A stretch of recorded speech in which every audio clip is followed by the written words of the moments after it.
About 10 years ago, I had the opportunity to spend a summer living on the Navajo reservation in northern New Mexico. This does relate to Hanukkah.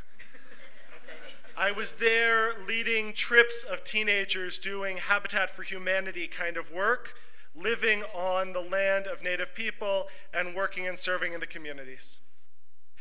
The great irony of being hired for this job was that we camped out all summer in this beautiful place, and I was raised with a father who taught me that the Jewish people wandered in the desert for 40 long years, and then God said, "Let there be a Marriott."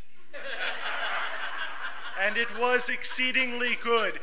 We went camping a sum total of 1 day in my childhood, a JCC camping trip that was in El Dorado Park in Long Beach, just up against the wall of the 605 freeway. And they told us to imagine the sound of cars was the sound of a rushing river. That's as much outdoor experience as I had when I spent the entire summer camping on Navajo, about 4 hours from civilization. Nobody died, which is great. Totally amazing experience. We cooked all of our food, or most of it, over this big metal contraption hooked up to a big propane tank that was referred to by my co-leader as the blaster.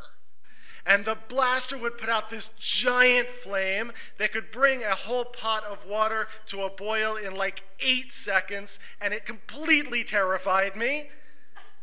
It was an incredibly useful device, but a little better that they handled it, not me. We had a host, Navajo shepherd, who made for us every night a fire. It's a gorgeous fire, one of these where he put together just a few logs and somehow it leapt up 4 and 5 and 6 feet. And I used to sit there after the kids would go to bed and just watch the fire for hours and hours, watching these sparks going up to heaven. I think about the 2 fires that we had on this trip. The blaster fire, the fire that cooked our food, and this other fire that we didn't use for light, and we didn't really use for warmth, and we didn't use it to cook on. It was just there to be beautiful. It was just there to make us feel at home. Shabbat candles got their origin with a very practical purpose in mind. We think of Shabbat candles as a very spiritual institution. Why do we light Shabbat candles? Because we're not allowed to make a fire for the next 24 hours, and nobody wants to have their dinner in the dark. Shabbat candles exist for a totally prosaic reason. Their job is to light up the table so you can sit together and have a meal. Hanukkah candles are different. The halakha, the Jewish law around Hanukkah candles, is that you are not permitted to use their light for any external purpose. You're not permitted to use the Hanukkah candles to light your home. You're not permitted to use the light of the Hanukkah candles to read by. All you're allowed to do with Hanukkah candles is look at them and say, "How beautiful. They make my house feel like a home." Shabbat candles serve a functional purpose in the world. Hanukkah candles serve an aesthetic and spiritual purpose in the world. The fire for cooking serves an instrumental purpose. The fire that I watched for hours and hours and hours that summer 10 years ago served a spiritual purpose.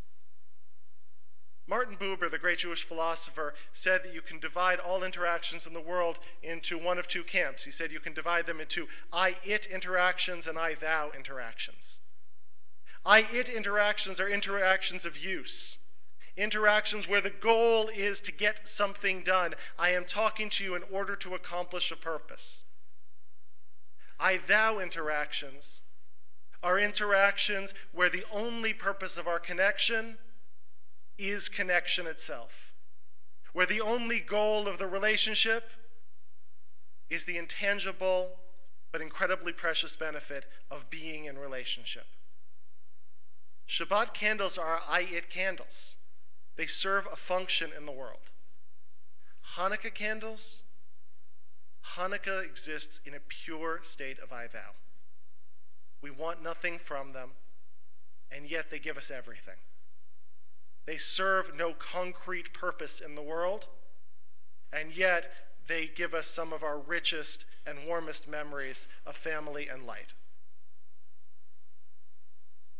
Buber said that we spend the majority of our life in I-it because we have to accomplish things in the world, and that's okay. He said the quantity of our life would always be in I-it, but the quality of our life is found in how we respond to the moments of I-thou. The majority of our life is going to be about accomplishing external purposes. But the quality, the richness of our life is found in the ways that we relate to the moments that can do nothing for us except feed our souls. We need that I-thou. We need those Hanukkah candles. We need those moments when we are relating to the world, not from a place of what can the world do for me and what am I obligated to do back for it, but those moments, those relationships, those people for whom we are already enough, from whom we need nothing except their presence and their love. To step out of the constant need to do and to accomplish and to use, and to step for a moment in the space of pure appreciation and deep gratitude for what already is. That's Hanukkah, and in a lot of ways that's Shabbat too. Because Shabbat is about saying for one day a week, I have nothing that I need from the world and nothing is needed from me. My whole job is to live in harmony and to appreciate the precious blessings that surround me. And one of my teachers, Rabbi Seidlerfeller, who was the rabbi of UCLA Hillel for 40 years, gave me this image when I was 19 that defines Shabbat for me. It still defines Shabbat for me. He said, imagine it's 5 minutes before Shabbat and you go into the backyard. You have guests coming and your table is set. You walk into the backyard and you see on your rose bush the most perfect, glorious, beautiful rose. 5 minutes before Shabbat, what is the most natural thing in the world to do? Is to clip it and to put it as the piece de resistance on your Shabbat table. 5 minutes before Shabbat, the most natural thing in the world to do with that rose is to clip it and to use it. 5 minutes after Shabbat has come in, what do we do with the rose in the yard? You give it a sniff and say, how beautiful, how wonderful. And it turns out your table is enough, and you get to go on being you, and the rose gets to go on being a rose. I heard that when I was 19, and that flipped everything for Shabbat for me. There have to be those moments when I don't look at the world and say, how can I use that? I look at the world and say, God, I am blessed to be in the world with such beauty. There have to be people in our lives that we don't interact with on the basis of what can they do for me or what am I obligated to do for them, but they are simply in our lives to allow us to know that we are loved and supported and seen. May Hanukkah give us that gift. May Shabbat give us that gift. May being part of holy community and celebrating wonderful simchas give us those gifts when we recognize that we are already enough for one another and the world is enough for us, and we can sit back and say, wow.